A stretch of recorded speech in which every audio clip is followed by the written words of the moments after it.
Good afternoon, viewers. Thank you very much. Welcome to Punchline Africa Television, broadcasting from the Political Command Center in the headquarters somewhere in Africa today, and then in Nairobi, Kenya, General Headquarters.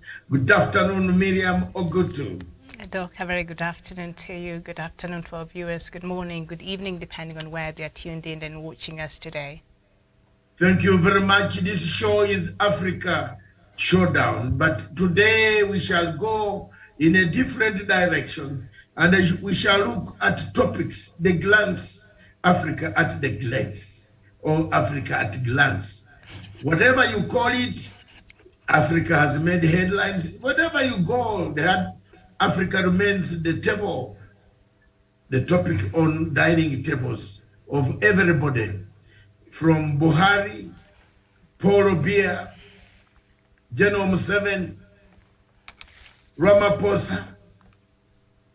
We talk about our leadership, and we want to talk, not bad, but to criticize so that they change their behaviors. We are not here to condemn. We only give solutions also. We talk about everything that affects Africa. If all of us were to troop into US, then why did we create African Union? Why? Why don't we have each for himself and a God for all of us? We travel and meet whatever we want. What was the use of calling African heads of state when we have African Union, which could have gone there? It means we have no confidence in the African Union. This is Dr. David Matsanga, Mazi Matsanga, live on Punchline Africa, on Africa Showdown. I'm the host, and my co-host is Miriam Ogutu in Nairobi, Kenya, with the panel of historian Wanda Wesonga, and another one, investigative Daniel Wesonga. They are not brothers, and I'm not a tribalist, neither am I a chronist. What do you call it? Chronism. I'm not practicing chronism. These guys seem to have to come from one. I'm still looking for anybody from any region of Kenya. As you realize, this television, I'm the only man out, a Ugandan. But the rest of my people, the staff, are over all Kenyans. They don't work in tribalism. They don't talk about chronism. They are on merit. And thank you very much for joining us on this show. Let's go straight to Miriam Ogutu with the news headlines. What is making headlines? I can see you in Kenya. You seem to be the wind, Mawingi is coming. I don't want to speak anything about Kenya for now, because I burnt my fingers, and therefore, ladies and gentlemen, I would like to stick up on Africa. I will stick on Africa. And Africa is my home. East or West, you can't take me away. East or West, you remember Matsanga for the words. Southeast, you remember Matsanga. A man who speaks it all. A man who tells you, Buhari, what's your problem, Mr. Buhari? I'm just looking for the Africa Showdown. And I give it to people who are following us. Follow us on Twitter. Follow us on YouTube. Follow us on this platform, on Facebook, live. This is Africa Showdown, brought to you by Punchline Africa Television, on the television south of Sahara, that likes to talk about Africa, that wants to find out what has gone wrong with Africa, and that talks the language that Africans understand. Today, we are going to do it in a sober way, meaning we shall be doing what is necessary for the people of Africa. Today we shall stand firm with those who are in prison for reasons of politics. Thank you very much. Over to you, Miriam, in Nairobi. Right, thank you so much for that. Now I'll just go quickly through the headlines from some of the newspapers in Kenya and others from across the region. The Sunday Standard, Azimio tough test as Uhuru exit looms. Just up there, the making of a soft handshake and what it means. That story is on page 8. France and Argentina seek glory. That is the match that the world is waiting for this evening. Sunday Nation, Raila 2027 plan sets off storm in Azimio, and then revealed Kenya's top killer disease. Kidney failure is the most common and the highest paid for disease affecting Kenyans, and an analysis by NHIF has shown, and it is Messi versus Mpambe in Dream Cup final. And then just let's take a look at some of the papers from Africa. Sunday Punch from Nigeria, Buhari, INEC differ on election funding, commission blames forex inflation. The Nation, also from Nigeria, governors reject Naira withdrawal limit offer to meet Buhari. Okay, and the Sunday Vision from Uganda, pay plan out for merged government agencies. And Sunday Monitor, also from Uganda, history awaits the final pair, and that is France and Argentina. The Standard, this is from Zimbabwe, police freeze CCC Chamisa campaigns. And the Daily News on Sunday, also from Zimbabwe, 2023 polls won't help Zimbabwe, Komichi. The Citizen from Tanzania, GMO's usage splits regional lawmakers. And all right, City Press, ANC's, this is from South Africa, ANC's bitter battle in full swing. And the Sunday Times, also from South Africa, Cyril bears legal teeth against Zuma. So that is what we have on some of the regional newspapers. Doc, back to you. Thank you very much, Miriam. Back in London, United Kingdom, the Sunday Express talks about the Home Secretary. No more channel tragedies. She has promised that there will be no more people dying. I think she has become God and says no more people dying on the channel anymore. The world is changing. And you see it seated in the United Kingdom. Why do you go then in Syria and cause trouble in Syria and Libya and bring refugees near your country? This is Dr. Masanda asking questions.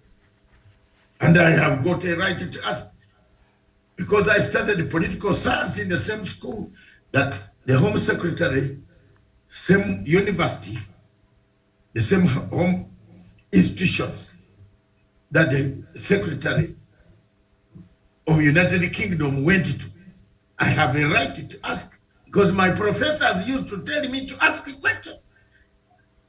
Can someone tell me why we went to beat up Syria, destroyed it, then we have refugees coming through all the way to this poor country called France, that the people in Africa are opening their mouths. Then they are supporting France, which has eaten all our money, taken our money there, and even gives African leaders some peanuts. Woo-hoo! That's the Africa we have. Why do you go and fight? Let's have a discussion, frank discussion. Today, the Sunday Express says it, that the Home Secretary of Britain is God, and she said there will be no more no more tragedies. How do you guarantee that there will be no tragedy when there are still thousands and thousands and thousands of refugees camped in Calais in France? Why doesn't France, which goes in Africa, beats up people, kills people in Mali, in Burkina Faso, in Ivory Coast, makes refugees? Why don't they take these refugees?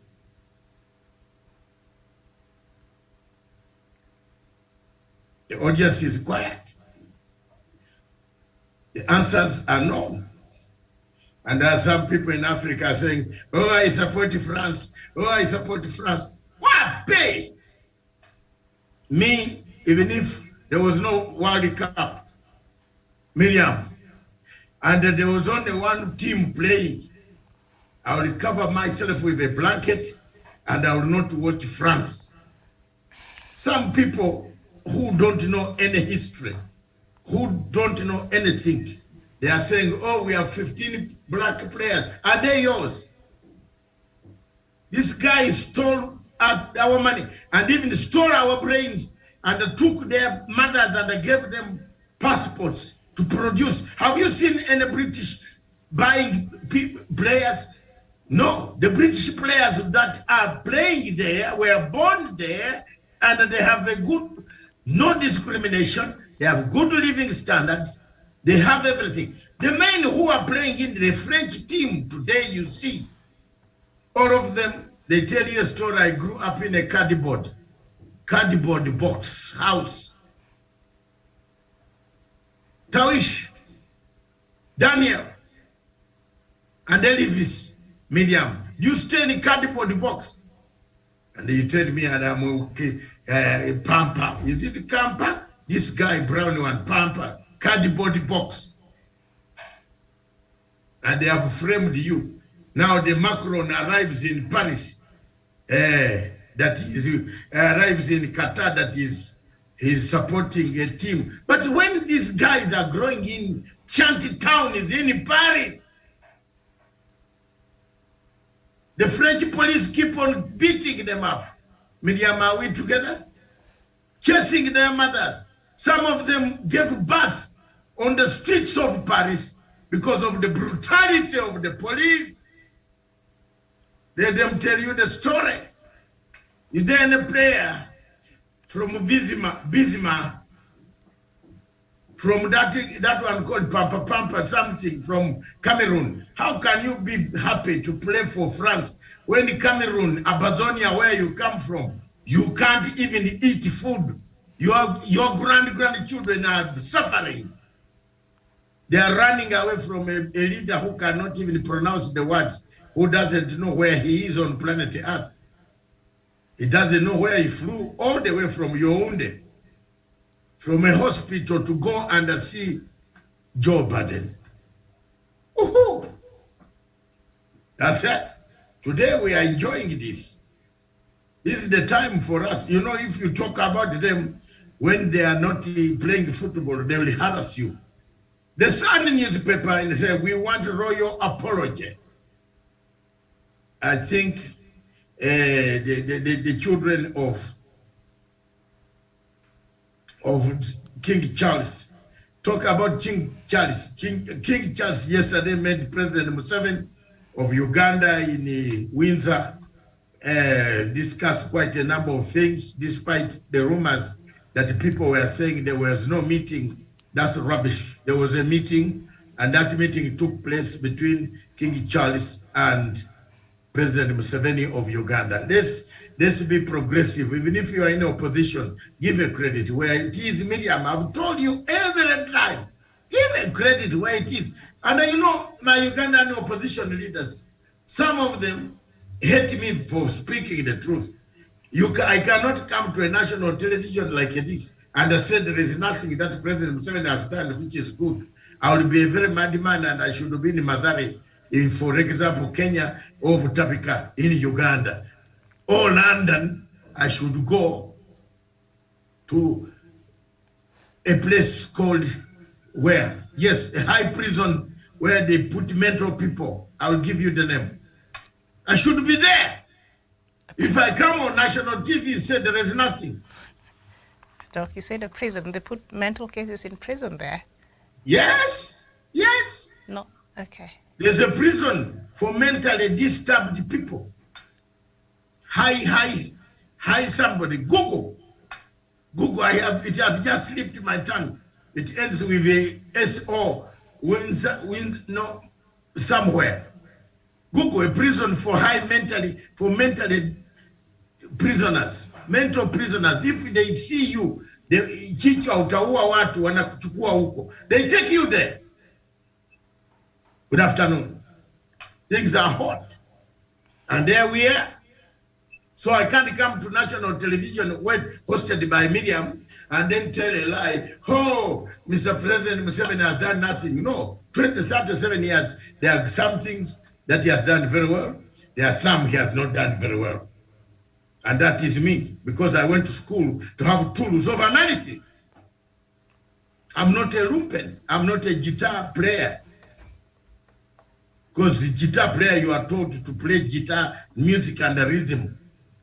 Matanga is an academic. So I'll come here and tell the truth and say there is something that President Museveni has done very well and something he has not done very well. If Wanda wants to go and hang with a rope, can hang. It's up to you. If I can tell you, ask me which one. My mother drinks water which is piped in her house, which I did not live there. I live in a mountainous place. And the water used to be a challenge to many people, not us, because my house was very near a stream, which comes naturally from the ground. But today my mother uses a toilet which can flush. Hallelujah! Is that not development? And then you come and say Museveni has done nothing. You never went to school. You know? Say he has done some things, but there are some things of human rights, democracy, which is not very good. A Mzungu will give you an audience. I'm teaching people here. Don't go to a Mzungu's office and say, he has done nothing. You see, you look at a good watch like this one. This is a watch. It is called Rolex. And they say, excuse me. I'm a man from the lake, Rolex. And said, Esther, do you have any other appointment left for me? When you hear Mzungu talking like that, you know that you are not wanted in that office. You have wasted your time. If you went to lobby President Museveni, against President Museveni, you are zero. I'm teaching this younger man, Bob Wine and others, who come to national televisions talking rubbish. There are good things that you should talk. Some of you, Bob Wine and basically, now time has come. Look at a man, the veteran. I'm the veteran. Yes, I'm now going to take my right position. 2023, my right position. You people worked with the president. Why don't you leave a man who has never worked with the president to be there to speak his mind? Hey, hallelujah. That's why God left me here, Miriam, today. Have I indicated some signs? Yes. Yes, Tawish has been waiting for this. That's it. I am the only man still here. When I was fighting for political parties in my country, Mr. Besigye was busy detaining us in Luzira.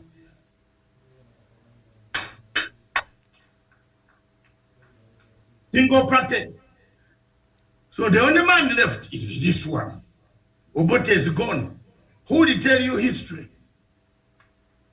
Nyerere is gone. Who will tell you history? Matanga. Yes. Why don't you give him a chance? Because I will not say His Excellency the President has done nothing because just to blackmail his name. No. I want a new dispensation of Africa, a new type of democracy, type of politics, type of engagement. Yes. Yeah. Thank you very much. Some things have tickled me on African continent that I might stop here and not read any news. We go to the topic straight, Miriam. Let's get it coming. There's no need. There's no need. Things have tickled me. I'm tickled now. I am charged. You pay inmates to destroy wasted people. Hey. The world is very huge. That is the Star, the Mirror, and then the Sun newspaper. We want a royal apology. Yes, I've read that one. The Telegraph, the Sunday Telegraph said forces are not spare capacity. are not spare capacity for strikes. You see, if you are coming to Britain at the moment, carry your first aid, carry your cylinder. If you have any COVID-related syndromes or symptoms, carry. Don't come here thinking that there is everything sweet and honey in Britain. Everybody is on strike. Trains strike. Nurse strike. Teachers, hey, they are saying strike. And now where are we heading? Airport strike. Aeroplane strike. Handling cargo at the airport strike. No wonder Kenya has received a huge number of tourists. I'm told, Miriam, you'll check for me, that in Mombasa, there is almost no seat left, starting from Monday to tomorrow. Most of the hotels are booked, and the least that you can get in Mombasa is 40,000 shillings per night. Wanda, I'm also telling you, carry your caravan or carry your tent. Since there is enough security, some people will actually be given a place where you have never. There are people here who don't imagine, who don't do we in Africa think, Miriam? Do you think, is there any African who has bought a tent and put it in his car and drives with a tent and the blankets and the pillows with 2 tents and go somewhere with your family? Drive your car. Why don't you be imaginative like South Africans? South Africans, the ones you see, they have BMW. Christmas is BMW. They cook there. Have you seen the traffic jam between Johannesburg and Durban, starting from 22nd of December? Miriam, you rather cook on the way. Carry your jerrycan, carry your water, carry your tent. Be like South Africans. They have no home. The homes are squatted. They are squatters in their own country. At least Kenya, there is plenty of, don't go where animals will eat you at night. But you can form a village. Wanda, Wesonga, Tawish, plus David.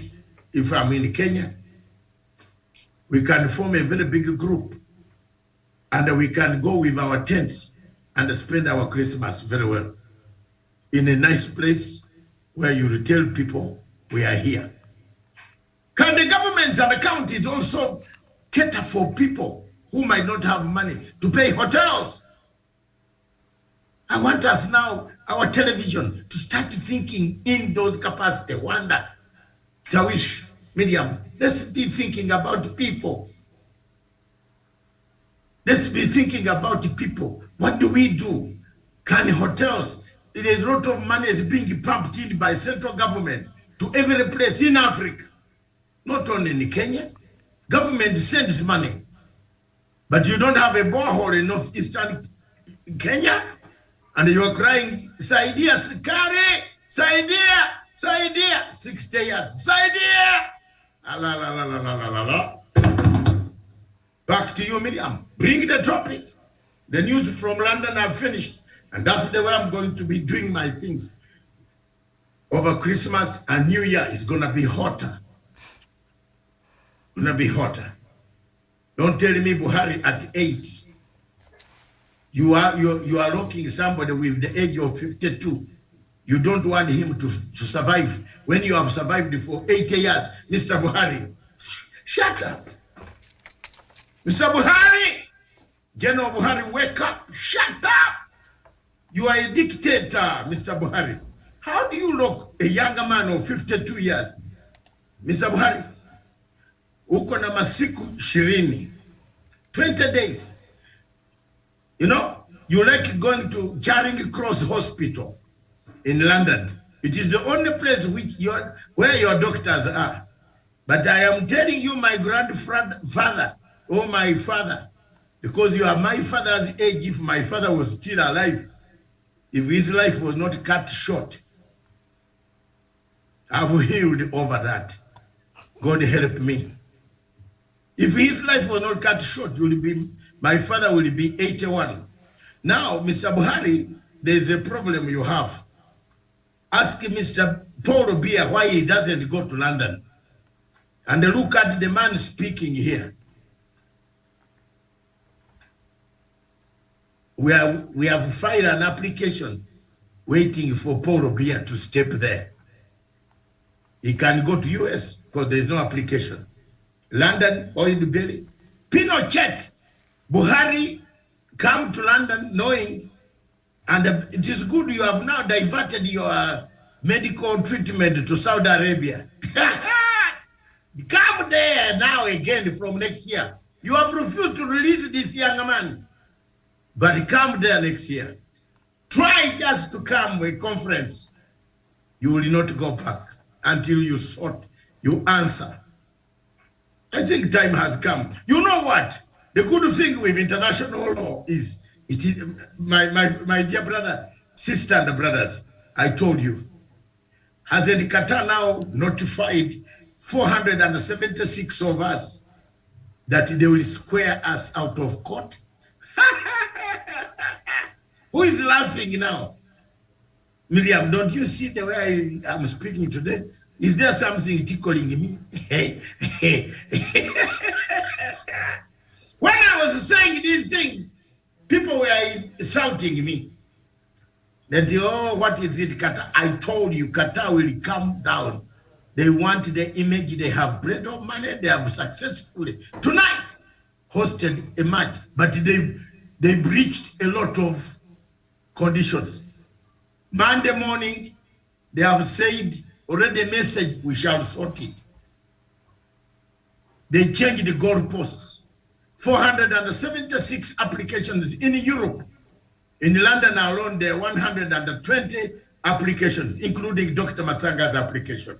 So thank you very much. You think I'm not on international scene? Wewe cheza na mimi. Wewe athereri. Jaribu. Takuweka huko. I'm there. And the media, don't ask me if you see me change it. I've changed it. If the color is changing. Because Qatar has said quietly, it will solve this problem. Tawish, you better handle me properly. And Mr. Daniel Wesoga, follow me nicely, because I might change the voice. You know, people who have the money say, oh, hello, hi, who are you? How are you? Where were we? Were we in the same college? Which class were you? So I'll ask Tawish, do I know you? Thank you very much, ladies and gentlemen. Miriam, that is now a teaser for this show. Back to you in the studios in Nairobi. All right, indeed. Thank you so much. And perhaps just speaking on one of the things, Doc, that you've mentioned there, because we know as we look at some of the events that stood out over this year, I think one of them will be the one that will be concluded today, that is the World Cup.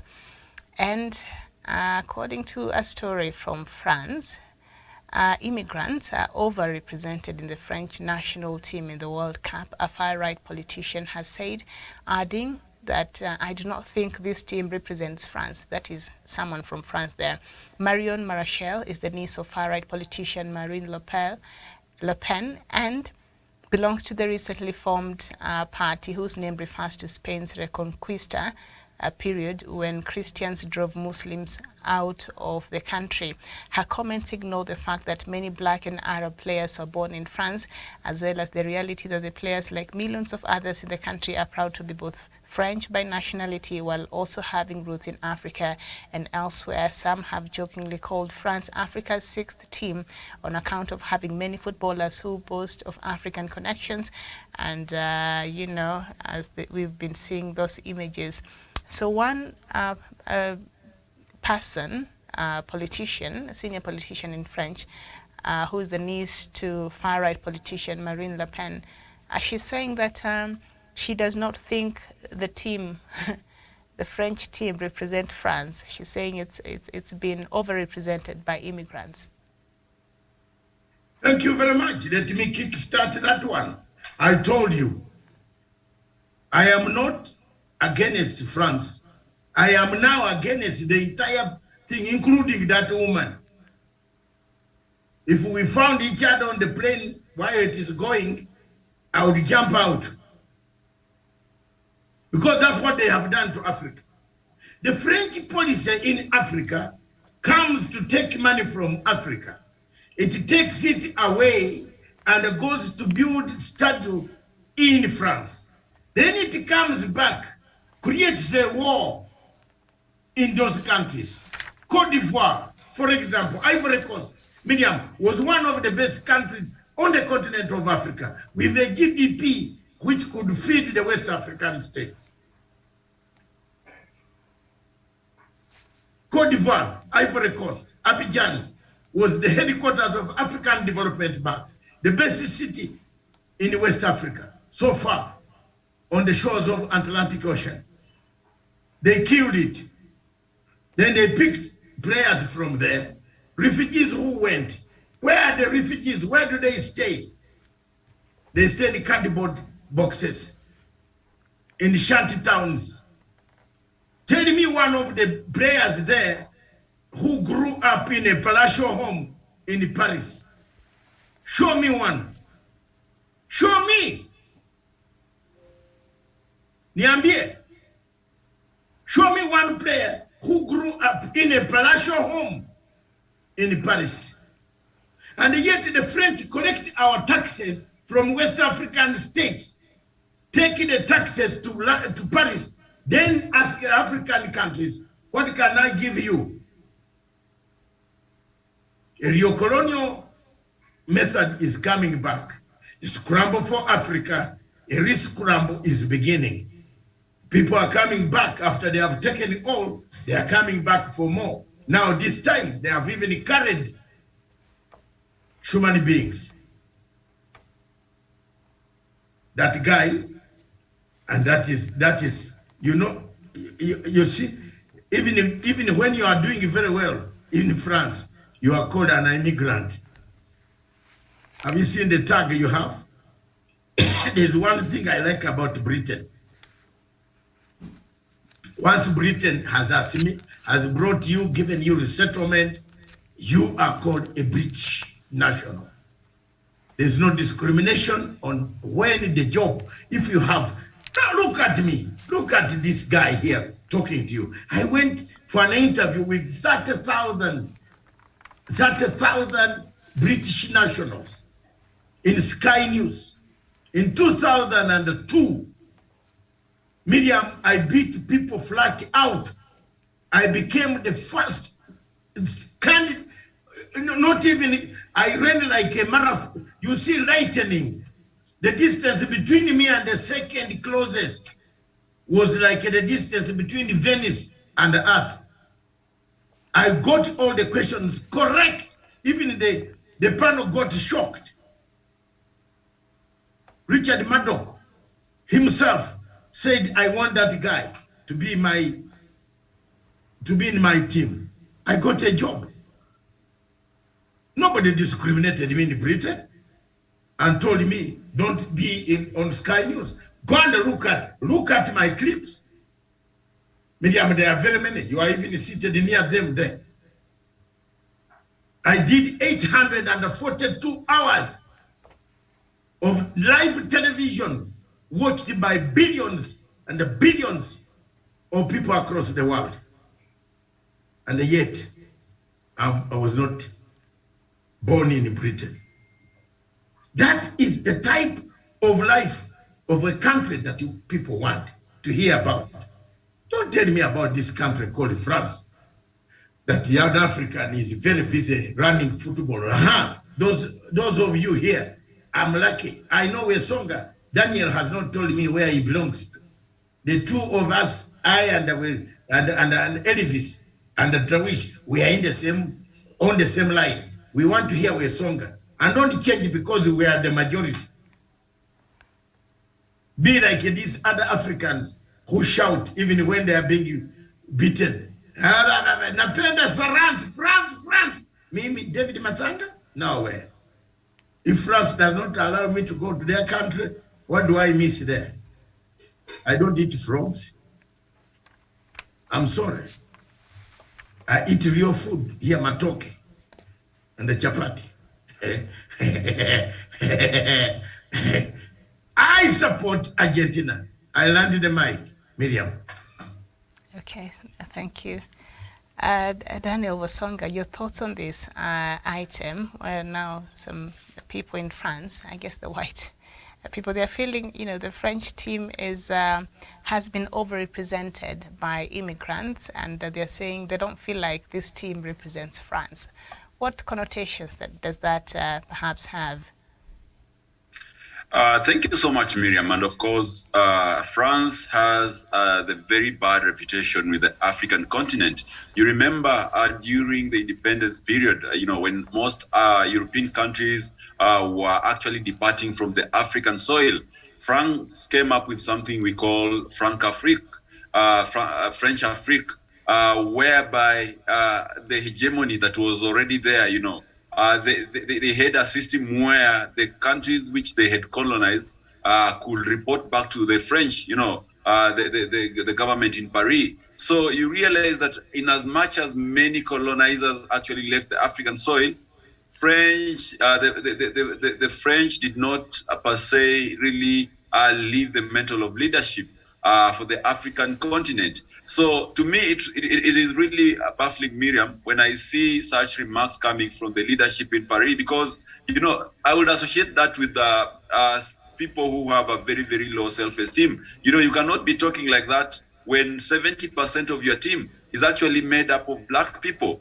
You cannot be talking like that when we know too well that all the gold that you own, all the important minerals that are in France actually have their origin here in Africa. And even still today, we have companies like Total, the Total oil, which comes from France, which is actually exploiting resources across Africa. France has been the source of conflicts in Africa, and therefore they should not feel disgruntled when African players are more than the white players in their team. And I believe, to me, Miriam, it's actually a favor that the African players we have in the French team are doing to the French themselves, because I believe if it were not for these African players, the likes of Kylian Mbappe, we will not be having France going all the way to the finals. So therefore, I think this is quite something that smells of bigotry connotated together with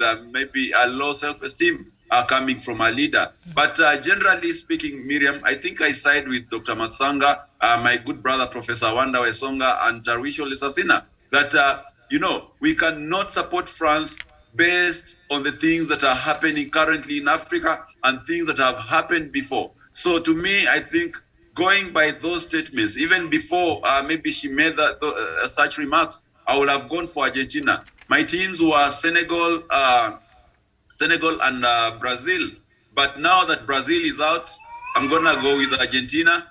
And for the reasons well known to me, it is because the French have never taken Africans as equals. In as much as they came up with a system of assimilation, where Africans who would wear like Europeans, who will speak French fluently, were taken as one of them, as their equal. But this was never also trickled down in terms of economic emancipation. When you look at the African countries, the Francophone African countries are the poorest in the continent, are the countries where leadership does not stand for a day. These are countries where corruption thrives. And this is because of their extended relationship with the French, because the French are never interested in building up Africa, but they are more interested in making sure that resources continue flowing from Africa to Paris so that they can be able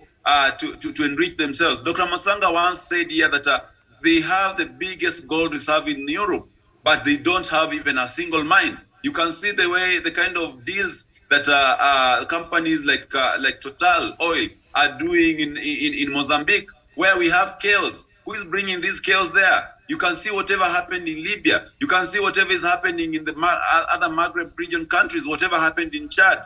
So these are people who are not genuine friends to Africans. And therefore, I believe whichever remarks that Le Pen made are actually motivated by this deep hatred for the African people, whereas they always pretend that they love Africans, that they would wish to see Africans speak in French. Why do we have people living in shanties in Paris? Why do we have, immigrants who are suffering in Paris? So to me, I think, Miriam, these are people who are out there to do business. And if Africa did not have anything more to offer to the French people, then we wouldn't be having these kind of pretentious dalliance that we are seeing today. You can take, for example, these remarks and compare it against the goodness that the black players are doing to the French team. You can say that if these players are playing for the French team and they have actually taken them to the finals, but their politicians have the audacity to speak against the African people, then what will they do if Africans were not offering them anything? So I think, Miriam, if it were not even for the resources that we have in Africa, the French will not have their presence in the African soil. So to me, I know the French as exploiters, manipulators, and people who are there to strike business. It doesn't matter whether the country they are in, like Cameroon, we have a very, very bad dictator, who is 89-year-old and is actually even having trouble walking, But the French will sustain him so long as they continue doing business. You can see the damage they did in Congo. You can see whatever they did in Chad. You can see other Francophone African countries like the Central African Republic, all in chaos, simply because the French want to get oil, they want to get resources for their own country. So therefore, Miriam, there's nothing the French can tell us when we are having Africans, 70% of us, playing for them in the World Cup. And actually, the African players carry the credit for where the team is today. I submit. Mm-hmm. But Miriam, before you go to Wanda, I want to ask Wesonga, don't you think it is part of our problem that we also find ourselves there? How many of the African countries have stood up and said, enough is enough? You saw the United States of America calling heads of state, honestly, calling men. We have stood in the sunshine.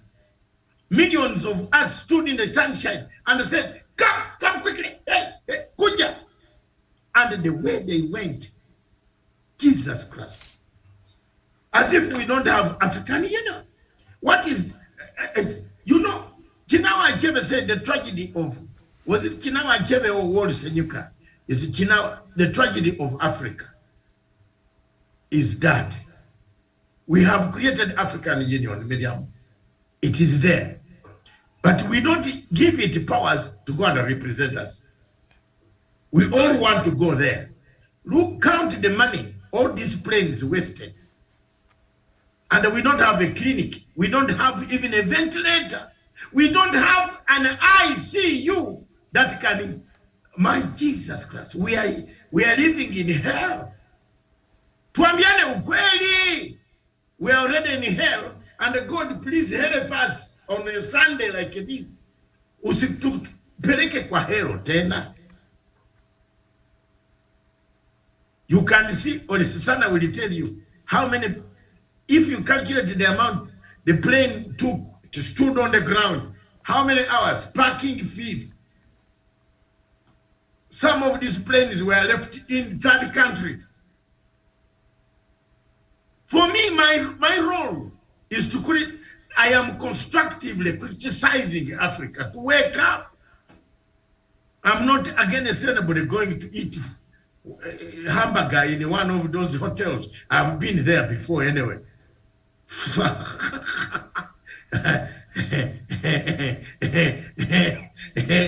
If you go to London and I sleep in Hilton Hotel, Matanga started sleeping in Hilton Hotel in 1980s when I was working for the President of the Republic of Uganda. Yes, time has come, we recognize. We speak the truth. Hakuna kuficha ficha. So, are we not the framers of our own problems? As you move to wonder, are we not the framers?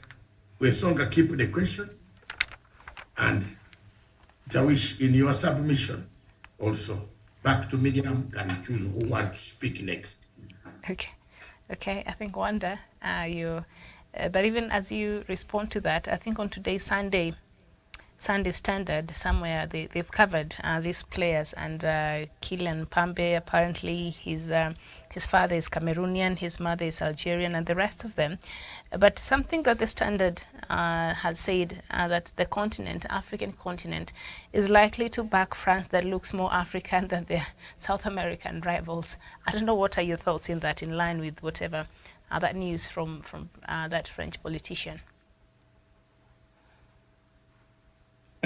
Thank you so much, Miriam. In fact, in 2018, when France won that is FIFA Men's World Cup, this comedian in South Africa called Trevor Noah. Trevor Noah went ahead to congratulate Africans for winning Men World Cup. Then, when people were bashing him, feeling like Trevor Noah had written, or Trevor Noah's comments were not okay, this president of Venezuela, Nicolas Maduro went ahead to say, actually, it is true. Africans are the ones who won they're the ones who won the Men's World Cup. Now, the other day, we had this coach, a famous Jose Mourinho. Mourinho wants FIFA to ban African players, or to ban players from representing countries that are not of their origin. Now, when you look at what we are waiting to have today, that is Argentina versus France. Either outcome, whatever the outcome, France are in to. They should develop a thick skin, because they're going to receive serious tough words. When they defeat, they'll still receive. They'll be on a receiving end. When they win, they'll be on a receiving end. I wish that FIFA buys the words of Jose Mourinho, that don't allow. We cannot be calling this a World Cup, a world tournament, and yet there is a country that is having players from it's like collectively from different countries. This is not different from the Manchester United, the Liverpool, Barcelona, Madrid, that collect players from across the world. Therefore, France, even if they win, even if they win or not win, they already know, and they've been told before, that you guys are using players from different countries to win you this trophy or to play for you. Therefore, as I yield, yes, Africans and African leadership are to blame, and FIFA. That FIFA should not be organizing a world tournament and allow players from different countries represent different nations, then goes ahead to use the same players to declare a different country the champions. Therefore, FIFA is not sincere with what they are doing. They should buy the words of Jose Mourinho and stop players representing countries that are not of their origin. Africans should now invest in the creative industry. Africans are talented. This one tells you if they won the 2018 World Cup, if they're already in the finals, it tells you that Africans are talented to work or invest in the creative industries. The Portugal. or the sports, then we have our own players play in our own continent. I wish they go with what at some point Mario Balotelli was suggesting. Mario Balotelli was suggesting to other African players to join efforts and promote African football, so that we don't end up promoting other nations, and whose history is even a punishment to our ancestors. Therefore, as I yield, let our leadership be sincere then, or be sober enough and develop or invest in the sports. Let FIFA be sincere and stop players from representing countries that are not of their origin. Thank you. Okay, but these players have been, they're French nationals now. Okay. Samuel Tabish, your thoughts? The 6th African team is playing today. Well, thank you, first of all, Miriam, and thank you, colleague correspondents. And of course, also greetings to our viewers who are watching this program here in Kenya, Africa, and the rest of the world. Miriam, I think I would want to drift a little bit from the comments that have been brought forth by our fellow correspondents as regards to the question of the players who are of African origin playing, say, for example, in this of African origin playing in France. But I think you're about just to make that clarification, because I suppose I take Kenya, for example. Kenyan constitution allows, for example, dual citizenship. That's why you will have the likes of McDonald, Mariga, the likes of Origi, the likes of others, really being of Kenyan origin, but again, they have dual citizenship, which means whichever kind of countries that they have been able also to become citizens, they can be able to represent them. So I think it would be unfair really to target FIFA as an organization to be able to reign on this particular aspect. Maybe it is something that needs to be dealt in a different way altogether.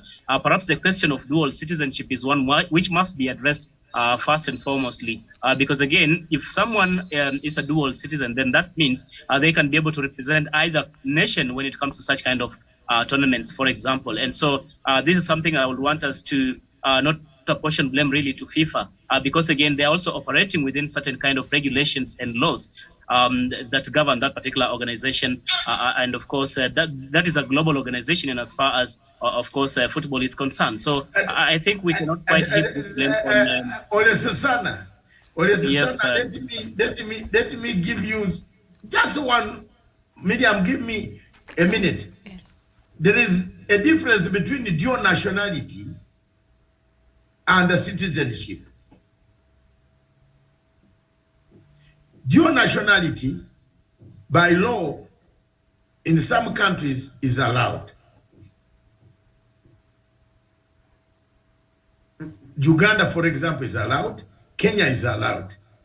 But the type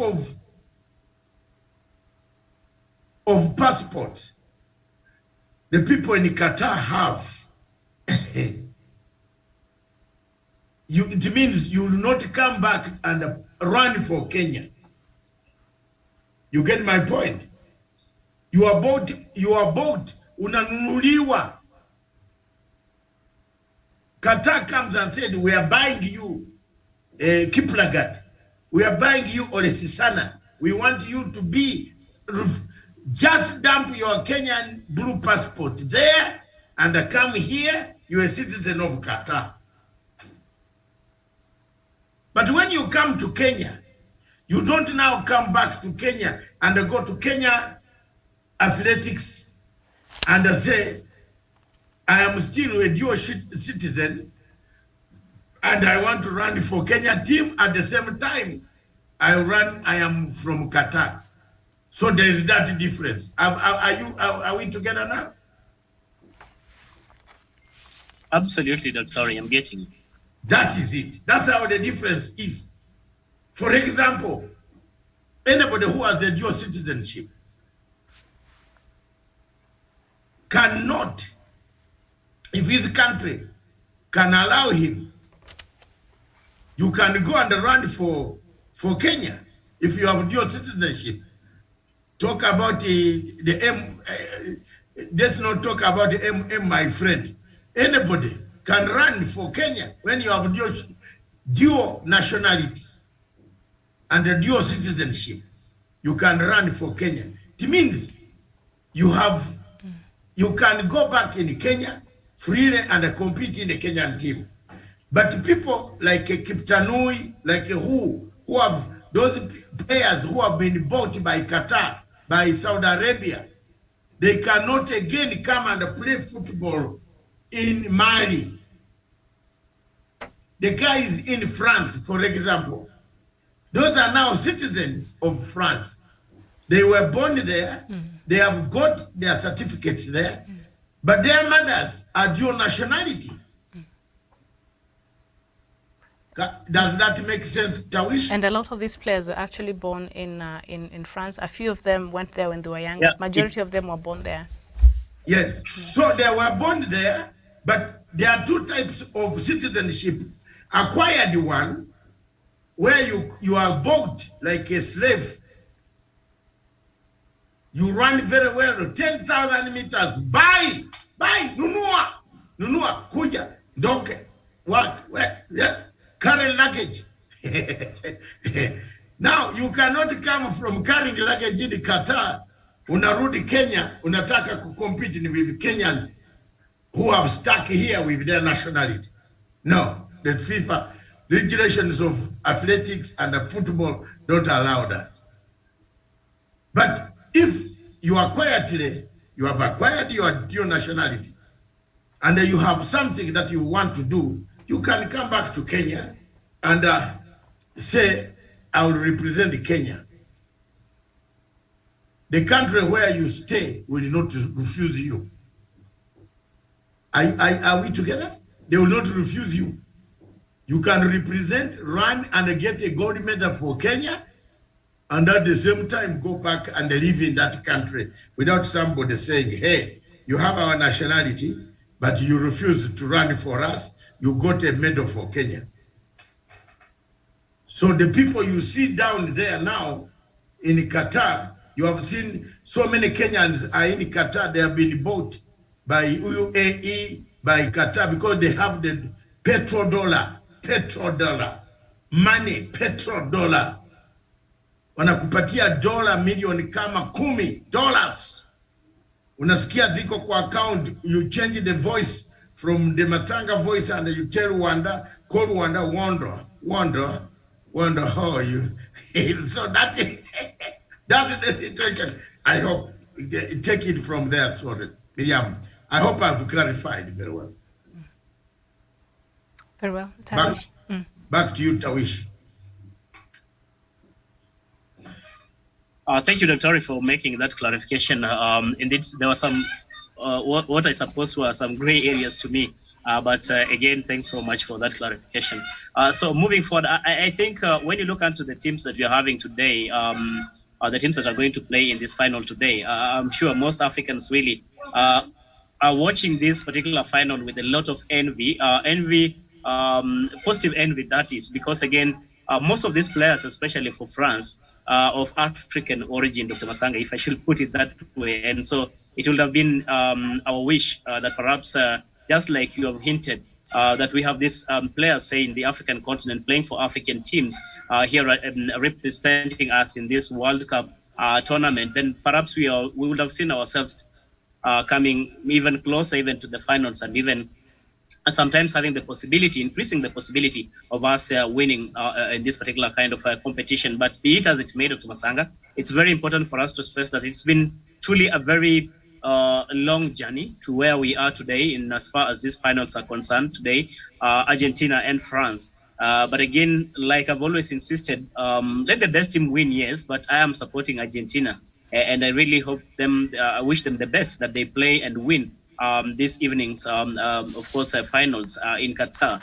But Dr. Masanga, I think what you've said is something that needs more of, it needs more of, an approach in terms of how the world is going to amend some of the FIFA laws to see into it how in future we are not going to have players who are coming from these countries really playing for different for these other countries just because of the dual citizenship or nationalism is concerned. So I think these are some of the things that FIFA should be able to look in its organization and some of the regulations therein and see how best they can be able to work out around that and see that each players can be able to represent their countries of origin in this particular tournament. Probably because when you look into France, almost you'd say 3/4 of the players in France are of African origin, save that they have got dual citizenship or they have been bought by France for that matter. And it's not only, it's not an isolated case, say France. I mean, there are so many other countries that our players are really representing. If it is a club, then that is something that we can understand. But when it comes to representing nations, I think this is something that must be relooked very seriously, Dr. Masanga. I yield the mic. Okay. Thank you very much. Back to you, Miriam. I had a topic, but I don't know whether Go ahead. you have. Go ahead. Yeah, I had a topic. In the last 3 months or so, Somalia seemed to have moved to a new dispensation. The dispensation that it has gone to is encouraging. The people of Somalia themselves have decided to take up an initiative to remove Al-Shabaab from their midst. The policy of the government in Mogadishu seems to be working and bringing quite a lot of fruits. There are areas that have been liberated, Miriam, as you have been saying in your presentation, around in weeks and weeks for the last 3 months. It is therefore this that we want to encourage. It is therefore this that we want to pray that it continues in all the central Somalia, where Al-Shabaab has dug in and still continue killing people, maiming people, slaughtering people, raping people, and taxing people unfairly. Such moves, therefore, demand an applause. Such moves, therefore, demand a hand of help from the people, from African Union, and from the troops that are on the ground in Somalia. It is therefore our humble submission on this program that we want to thank the president of Somalia, the new president of Somalia, who has taken Somalia to the length, to the width, to the heights that we see today, where the citizens have taken up responsibility, they have armed themselves, and they are fighting back and they're weeding out Al-Shabaab. To the extent that yesterday, some of the people, the Al-Shabaab themselves, were seen communicating, thinking that they were communicating with Al-Shabaab, yet they were communicating with government officers. It is therefore our submission that we bring in a policy that will disengage, that will start fighting directly, taking the fight closer to Al-Shabaab, who seem to have left the rural areas because of the hot pursuit of the civilians who have taken up arms in Somalia. I take this opportunity as this year comes to an end, therefore, to thank the people of Somalia, to thank ourselves, all of us who have talked about this issue on all our programs, that at least there is some light at the end of the tunnel. Therefore, preparation for an exit strategy on Somalia is very crucial. Thank you. Very well, thank you. Thank you so much, Doc. Indeed, we must give credit where it's due, and perhaps the attitude of this new administration is really doing a lot of good as far as the fight against Al-Shabaab is concerned, and you've rightfully put it there. We must applaud President the new president of Somalia, for his efforts, and of course other stakeholders who have also been partnering and working together with the Somali government to get rid of Al-Shabaab. All right, I don't know if there's Daniel Wasonga, you'd like to add something to what Dr. Matsanga has already said. I think let's just move to another topic, Miriam. You have something, Daniel? I don't have something to add on that. Time is against us, really. And we have spent too much on this French operations. Let's look at Democratic Republic of Congo. For the last 4 years or so, from Kabila to Tshisekedi, this country has not been the same. It has been a country in turmoil. It continues to be a country in turmoil since 1961, when Patrice Lumumba was killed. Is there any hope now that on the sidelines of United States of America, Tawish calling for a conference in Washington, D.C., and immediately they called for the conference. At the end of the conference, Tawish, United States of America, Zambia, DRC Congo signed a pact for Congo and Zambia to relinquish the supply chains of copper and cobalt. Doesn't it therefore, Miriam, and the panel absolve us from any wrongdoing, which we told you that this conference in Washington, D.C. was purely any jack operation of economic nature, of the scramble for a new Africa, again, that United States of America in a conflict zone, and mark you, the words that I wanted the panel to pick here, conflict zone, they sign an agreement where China already has bought the factory, the mine for Katwe, in Katwe, the mining, the copper belt, which was renovated by China. Miriam, isn't it the preparation for a Cold War axis on the continent of Africa? Ladies and gentlemen, we told you, and I said, this was a meeting purely for economic gains. And it was us who were the first to say it. And let's be proud that we said it. That now here we are. Zambia, Congo, US, they surrendered the supply chains. Mark you, in a territory where Uhuru Kenyatta is trying to resolve a conflict. So where are these supply chains? It means we are going to invade another route, a supply route through Lubumbashi, from the Ndola, Lubumbashi mines into Congo. Are we not creating another frontier of war? I land my mic.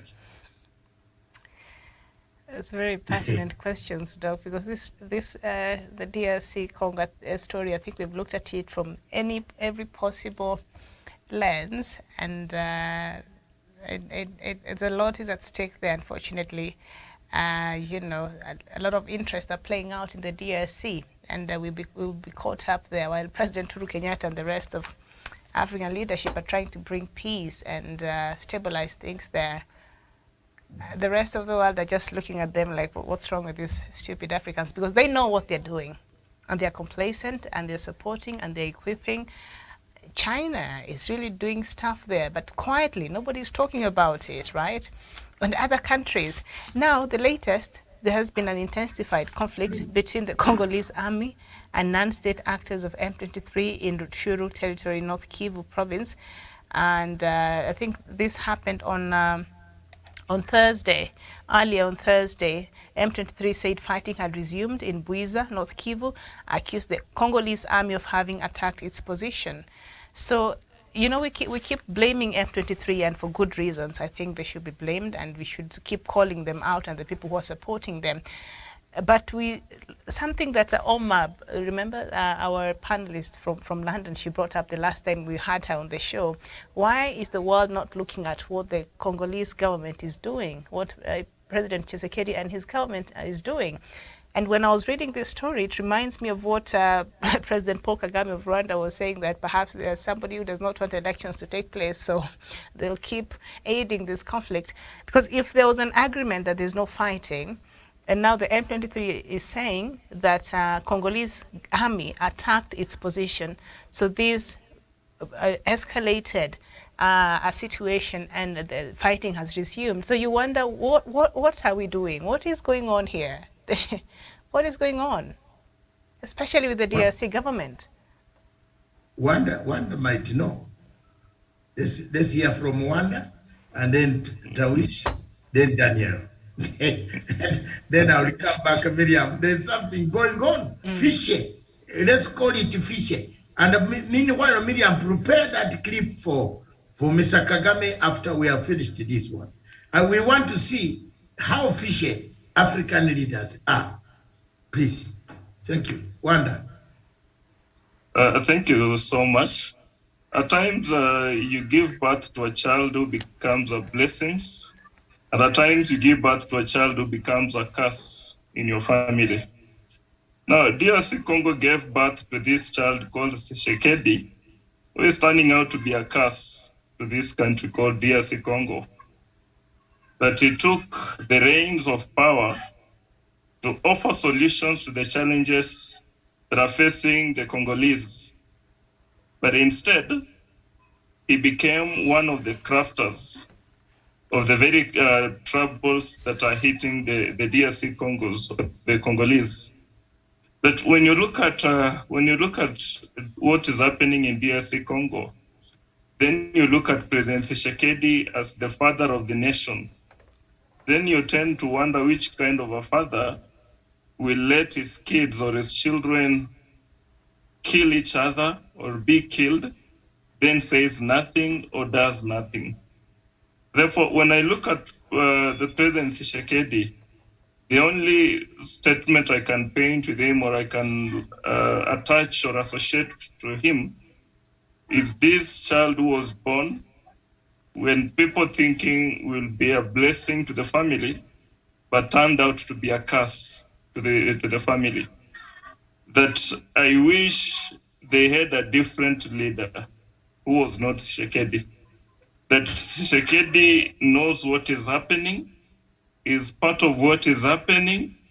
Kagame points a finger at him, he says nothing, then life continues as nothing is happening.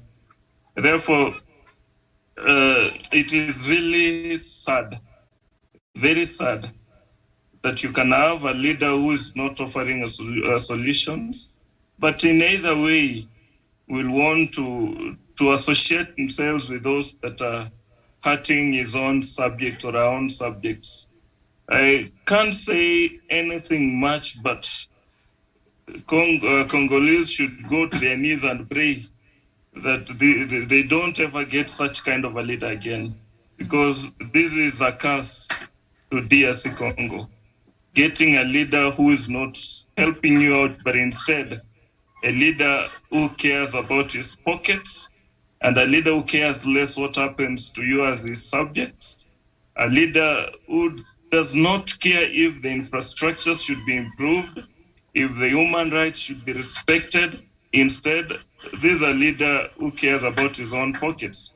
There was a time we were looking at this DRC Congo, then we ended up having a feeling that chances are we are seeing DRC Congo as a country, but we have other person who owns it.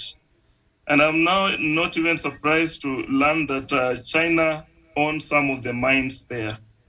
At times I used to wonder how comes that these guys, I mean, China don't have, relies on some of the materials or the materials to assemble the mobile phones and all these things.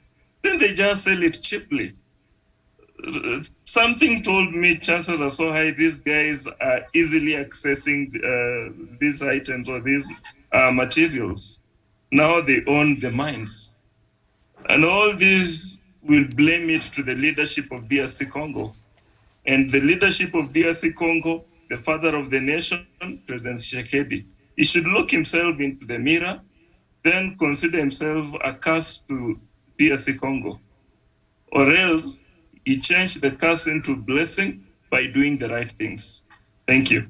Okay, thank you so much. And after some procrastination, the M23 and some FARDC, that is the official army of Congo, they met on December 12th in Kibumba, some 20 kilometers from Goma in North Kivu in Eastern Democratic Republic of Congo. The meeting took place, according to the M23, in a very peaceful atmosphere, which added that it hoped for another meeting. So M23 said it's willing to meet with the interculators, including the United Nations Stabilization Mission in Congo, the large joint regional verification mechanism, and the East African Regional Force. And by the way, the M23 met with these bodies as well as the official army of the Democratic Republic of Congo. This came as a surprise as Kinshasa, given the Congolese authorities have for months now rejected the possibility of talks with the M23 rebels, but they went ahead and met them. But it is M23 who gave us this news. The government of the DR Congo was very quiet. They've not said anything about it, and they're still insisting that for them to have a dialogue with M23 rebel movement, they have to comply with the Luanda mini summit without condition. But they met already. So what is going on?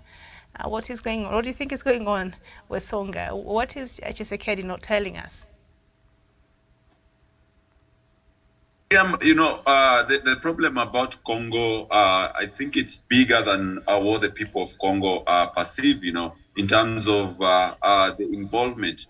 And of course, my good brother, Professor Wanda Westonga, has already talked about it, that in Congo, you might think that Congo is a country, whereas it's actually someone's own private property. And that reminds me of the days of the Belgians, where Congo was run as a private entity. And I don't think much has changed, After the death of Patrice Lumumba, came in Mobutu Sese Seko, who ran the country as his own private enterprise, looting resources and working together with Americans to deplete Congo of its natural resources. And thereafter, Miriam, I believe the successive regimes have come up with cartels and, tribal warlords who've been using violence to be able to sustain their business in minerals. And therefore, when you look at Congo, it's actually a total chaos because every region has its own, rebel groups. And these rebel groups actually control these regions. And, to some extent, the government of the day is not able to bring law and order in Congo. And that is why I agree with my brother, Professor Wanda Westonga, that President Felix Tshisekedi has actually failed the people of DRC. They elected him overwhelmingly, knowing that he's going to bring law and order and be able to pacify the eastern part of the republic. But all we've seen up to this juncture is just sideshows, blame games, and theatrics coming from his side. So to me, I think this is a political problem, and we need to have these two sides, both the DRC and the Rwandese side of government, coming together and agree that they must end this conflict in the eastern part of DRC. Other than that, Miriam, I don't believe the Congolese, the help of the Congolese people is going to come from anywhere else other than these two sides. One, the government of the day through President Felix Tshisekedi, if he can manage to do that within his term. If he cannot, then the coming leadership will actually make sure that they put their own house in order. Two, other countries which have been adversely mentioned in terms of meddling in this particular conflict, other players, which are not countries, but, influential individuals who have been engaging in mineral trade should also come on the negotiation table and show their willingness to work with these two governments, the Rwandese and the Congolese government, to bring peace to the eastern part of the DRC. Otherwise, whatever radical measure that we will take is what Dr. Masanga said a while ago. Let us restructure the DRC. Let us rearrange the DRC.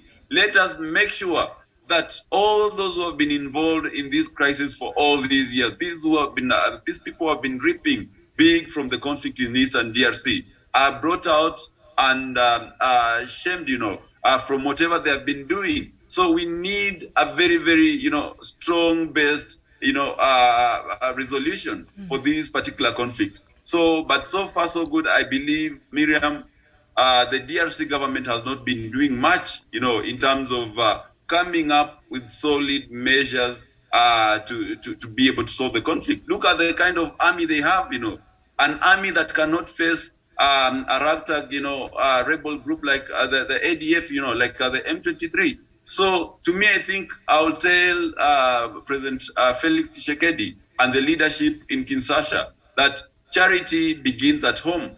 Let them first start by building their own, mechanism at home. Let them bring law and order. And then all these other countries, the East African community, we already have the military force. They can come in and be able to help pacify the DRC. But from where I sit, Miriam, I believe the problem in Congo is actually twofold. One is from within, one is from without.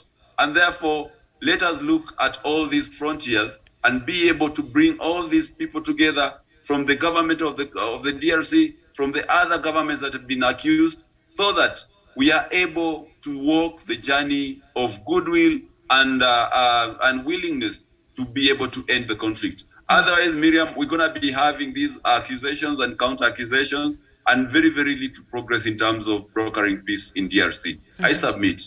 All right, thank you so much. And Tawish, even as you come along to give your thoughts on this, to add your input on this matter, last week, Rwanda's President during the summit at the US, he said, I cannot be responsible for Congolese of Rwandan descent in Congo who are being denied their rights as citizens. That's what President Paul Kagame said. President Tshisekedi said on Tuesday in a meeting with the U.S. Secretary of State Anthony Blinken that his country was a victim of an aggression from Rwanda. It was unclear if Kagame and Tshisekedi would meet. They did not meet. But the persistent mistrust between M23 and FARDC, that is the official army of Congo, means guns could rumble on for some time. The M23 has always asked the Congolese government to implement the agreements signed in the past, including to integrate its fighters into the Congolese army and security services. The Congolese parliament passed a law that prohibits any integration of armed groups into the army, as has been done in the past in the Congo in the search for peace. So one of the requirements is M23 is to have them being integrated in the Congolese army and other security services in the Democratic Republic of Congo. I don't know why they're particularly asking for that. I would hope they would perhaps look for other positions, but they're interested. They want to be integrated into the Congolese army and other security services. That is one of the things that they're fighting for, M23. Tawish. Well, there are numerous demands that the M23 rebels have really placed before, of course, the team that is overseeing the negotiations in that peace process, as far as the DRC Congo matter is concerned. But again, I think we should be very, very careful not to cede ground and to allow each and every of the requests really to be admitted, because again, it may pose a major security risk, as it were. For example, if the M23 rebels insist that they must be incorporated in the,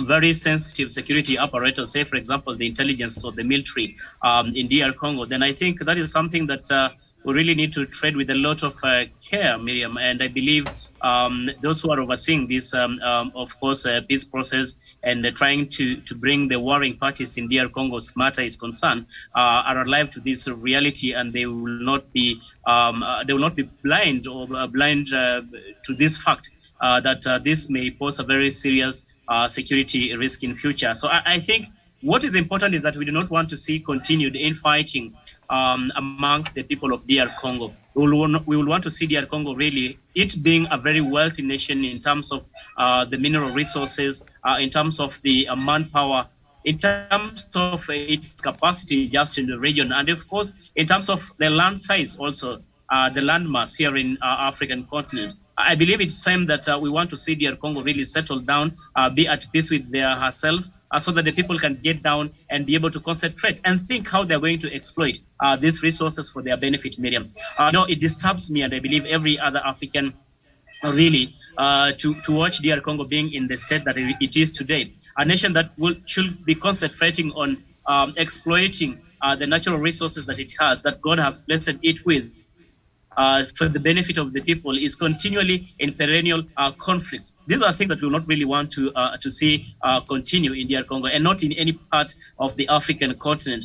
So I've seen most of the correspondents really here coming out and blaming the leadership, and I think it's no exemption from what I perceive of DR Congo, that the problem with DR Congo today is the leadership.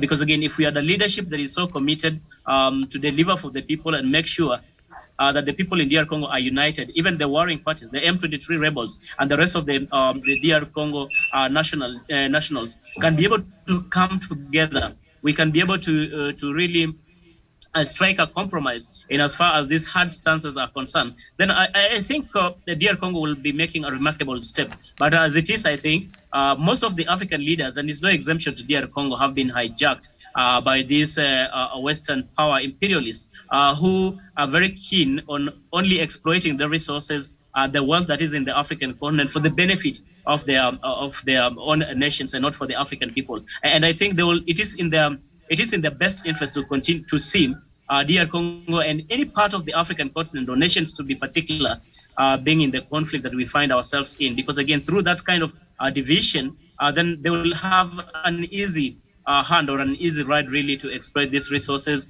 And because, as they usually say, as the adage goes, a house divided will not stand. And so if the DR Congo people are not united, so how do we then expect them to be able to stand together and be able to utilize the resources in that particular nation really for the benefit of the current generation and the generations to come? So I think it is not now more of an appeal to President Tshisekedi of DR Congo. I think he should be censured to make sure that he does everything and makes every move for the best interest of the people of DR Congo. And I think even the peace process that is ongoing, that is being led by immediate Kenya's president, that is, of course, Uhuru Kenyatta, must now be able to put to task President Tshisekedi and be able to not only put these things onto paper, Miriam. We want to see action really accompanying such kind of agreements and the treaties, the ceasefires that we continue to see. It's very despicable. It's unfortunate that a continent and a nation that is so rich, so wealthy in terms of resources, our people are very, very poor. What a sharp irony, Miriam. I do not think that these are stories that we'll want to be able to be talking every other time. We want to see African nations really emerge from where they are. Because as we can notice, Miriam, today the African continent has, for example, the best arable land. It has enough manpower and human capacity. It has, everything at our disposal.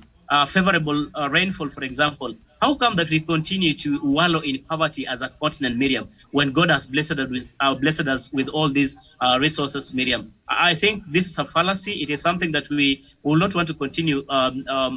People continue perpetuating it for the benefit of a few elites, so that they can be able to enrich themselves and enrich their cronies or enrich their families and their allies at the expense of the so many majority of the population in the African continent, and specifically in DR Congo. I want to believe that reason is going to prevail, and President Tshisekedi is going to find it morally right to be able to allow, to integrate the people of DR Congo, so that at least for once we can see that nation really making a remarkable progress, and that nation grow to be what it has always desired to be. Miriam, I submit. Mm-hmm.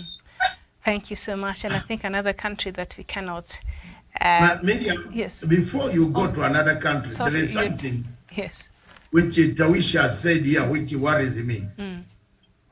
And which you have also said, it also worries me. No, you haven't said it, but Tawishi said it. Congolese. M23 are Congolese. So for you to say the constitution was passed not to include any rebels in the army, where do we take these guys? Maybe am I the only one who has understood it differently, yes. or that was the news. There was a law that was passed that you see they can't be included in so any security. these guys, the M23 medium, are Congolese. So for anybody to say they should not be included in the Congolese army or institutions, security agencies, jobs, then what do we do? Let's come out. And you see, one of the problems that the mediators might face is that problem. The second problem that the mediators might face is the opening of another frontier by America, DRC, Congo, and Zambia. We didn't have that access. You know, now we had the Eastern Congo axis of North Kivu, but we have gone to Southern Congo in Lubumbashi, the capital city of the South, where we have opened another axis, where America is saying everything, change supply of cobalt and copper must pass. You remember America has got a listening post in Lusaka. You remember it brought a lot of chaos for Sadaka countries. That a base, an American base, has been built internally in Lusaka. What is that base to do? Now you can see. What did I tell you, Miriam?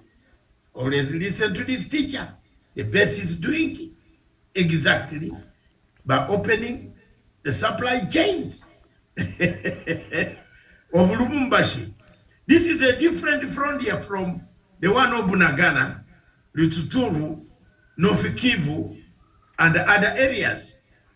Now, to me, it looks like Uganda could open the Kisangani axis.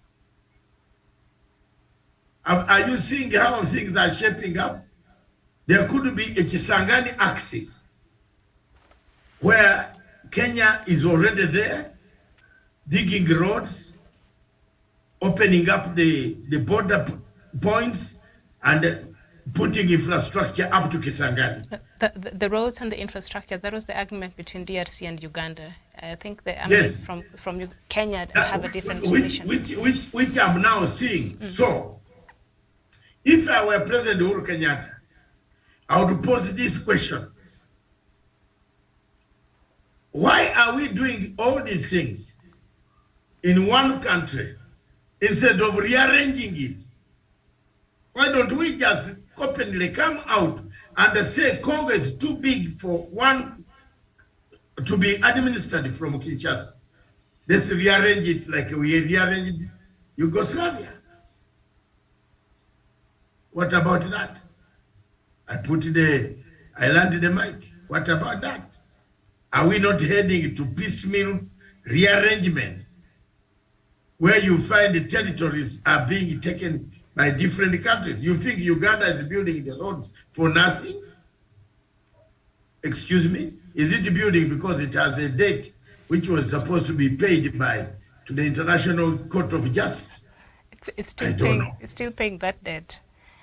Or is it paying that debt? I don't know. I haven't seen the agreement. They're just trying to I'll ask my friend, the Minister of Foreign Affairs. It did. They paid the first one in September. Under what capacity is the agreement of building infrastructure in Congo? Because we must be very careful that we are piecemealing Congo. And now the Americans have finalized it. They have left this other territory of Eastern Congo, which is a hotbed, to the French. Are you not seeing it? And it They have is left- that, Doc, it is that agreement that DRC had with Uganda that really made Kagame very uncomfortable. So, because Uganda has been trying to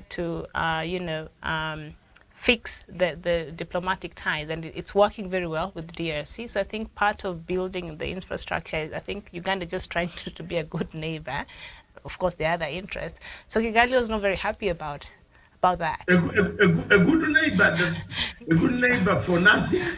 Not for nothing. Of course, there's some Yes. interest. So Kigali felt they're being left out. We need good roads. Let's be honest.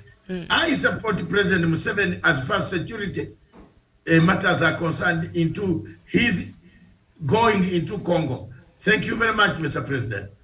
Go and flush out any form of terrorism. I don't want to hear. His mission is classic, fantastic. Thank you very much. It's a good mission. Flush out the terrorists, return home. Allow the Congolese themselves to sort their problem, because we are not so. I don't see this conflict of Congo coming to a close very soon, because we have now opened another frontier, and these are some of the things that we must speak as Africans. We should not be intimidated. We should not be told lies. We should not be told that, oh, if you speak about it, there is a problem. No, let's speak about it. At times, Kagame is correct. There's something which is a statement that Kagame has made, which I was listening to. He says, if you want me to release Mr. Rusagabrara, the man he has detained. Paul Rusesabagina. Yes. If you want me to release, come and invade me. Ulisikia wapi? Kata simu, tuko hapa. Come and invade me. That's what President Kagame said in America. He said, you want to pressurize me to release Mr. Rusagab. What is the name again? Rusesabagina, Paul. Rusagabagina Paul. Call him Paul, yeah. Come and invade me. This finished, finito. So when the Americans don't want to touch that subject now, they have jumped into bed with the southern axis of HH and Tshisekedi, opening another frontier. Now giving Rwanda, giving Angola access. Now, very soon, Angola will open an access. Have you seen from the Cabinda, the Cabinda Peninsula, and also have a supply chain? So why are we taking Congo piecemeal? Why don't we just be open on an open table in front of the savannah? The savannah of Africa, the anthills of savannah, and we say we want to rearrange Congo. That's what I feel. That's my opinion. Because don't tell me Uganda is building those roads for nothing. No, it can't be for nothing. Yes, it is building the roads. Either it has. It is a tragedy. The trouble with Africa. The tragedy with Africa is we forget what we ate last night. We have 5 minutes, Miriam. Can we use it for that video? Okay. And we go. Okay, very well. There's a video. I want people to see the video. It's ready. And after the end of it, if it's ready, we listen to it. And we call it a day and say, is it a question of double standards or it is a question of a tragedy of Africa? Thank you. The kind of politics, the kind of leadership, the governance in place. When it comes to Africa, I'm sure many people in this audience will have made the same observations. I think we must take responsibility and accept our failures in dealing with these matters. For example, relating to what President Obasanjo has just said on the case of Boko Haram, or you can use that for many other cases. For me, when I'm watching on television and I find our leaders who should have been working together all along to address these problems that commonly affect their countries, wait until they are invited to go to Europe to sit there and just,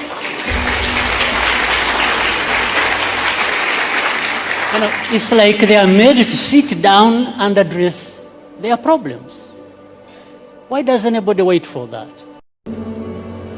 What image does it even give about us, about Africa? In fact, the image it gives is that we are not there to even address these problems. We are there for a photo opportunity. We are happy to sit there in Paris with the President of France and address and just talk about addressing problems. It doesn't make sense that our leaders cannot get themselves together to address problems affecting our people. It doesn't make sense. Of course, I'm saying this painfully. On the other hand, that Go ahead. Go ahead. All right.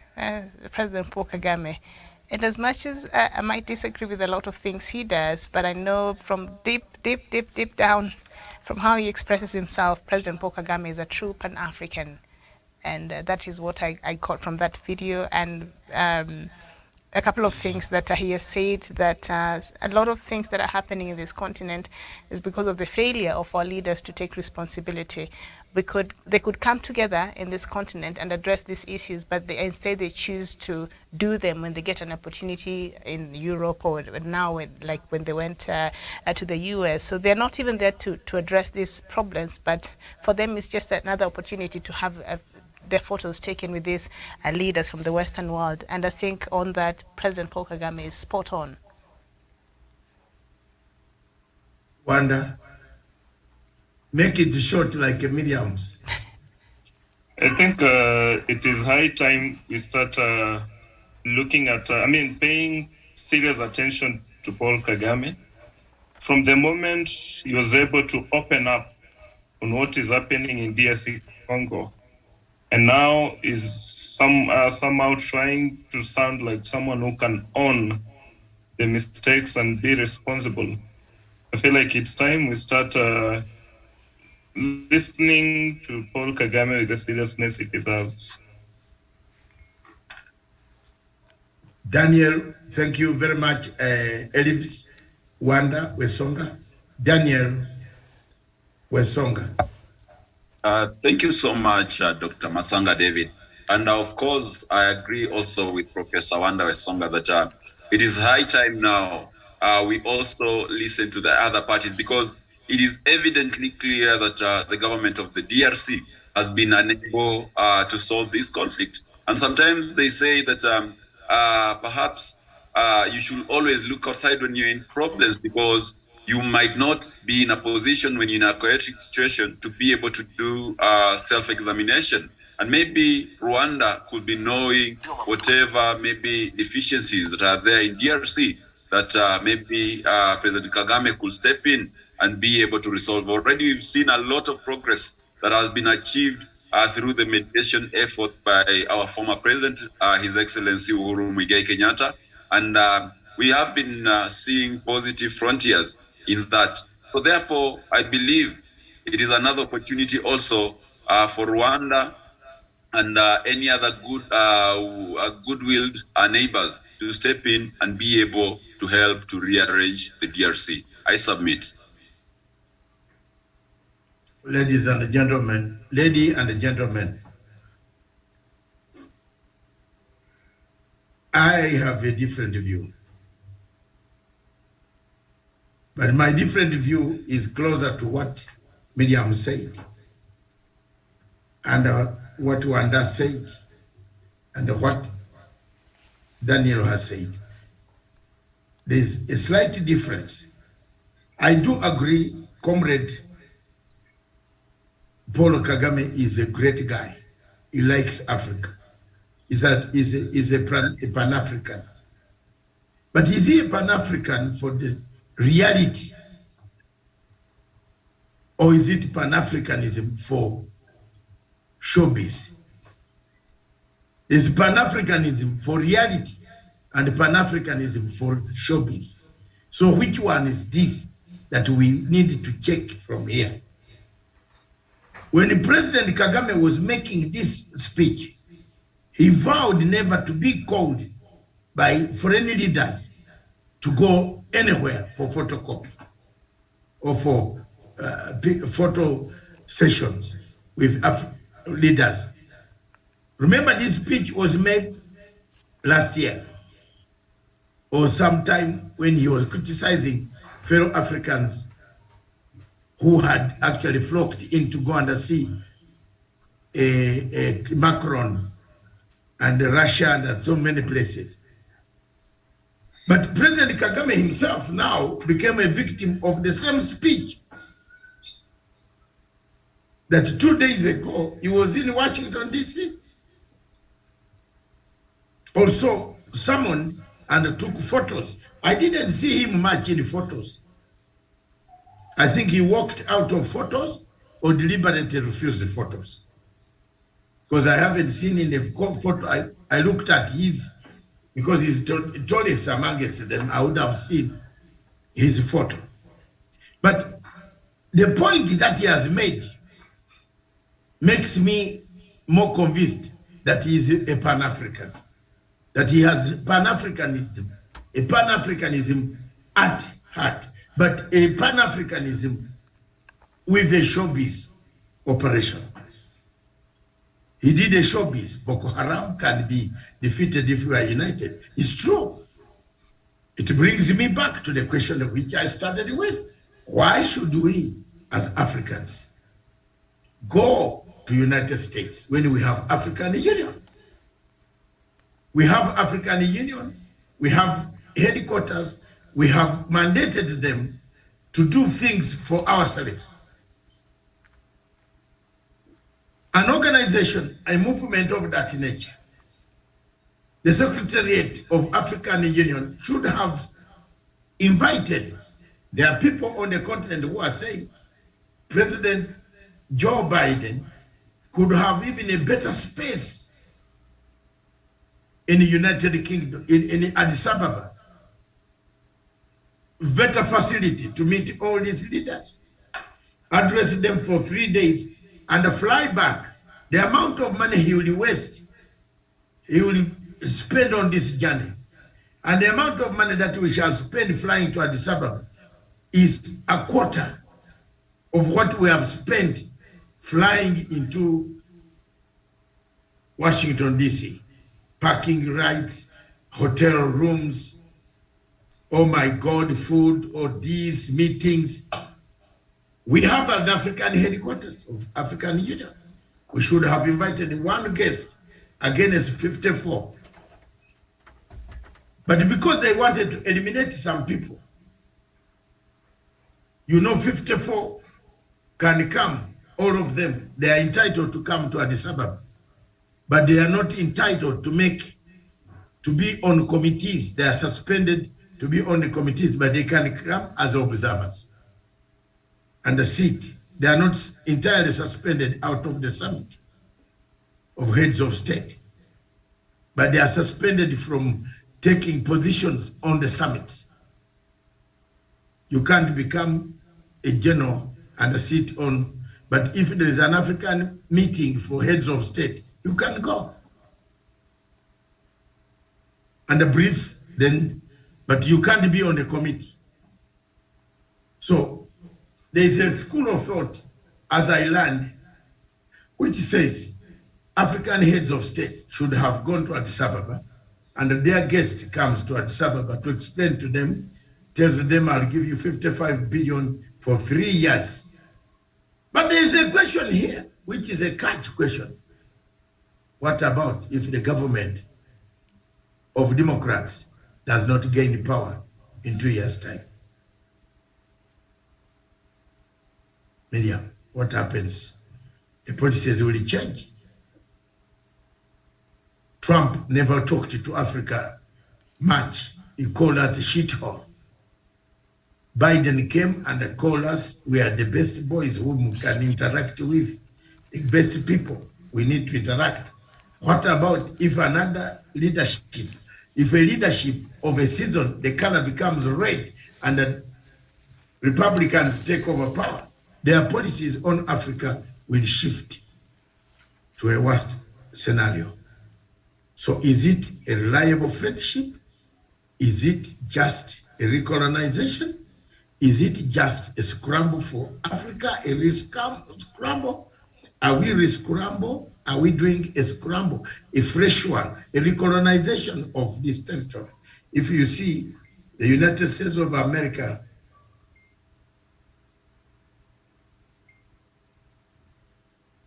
going to the extent of opening another frontier while Uhuru Kenyatta is solving the northeastern frontier. Surely, William, there's something that is not adding up.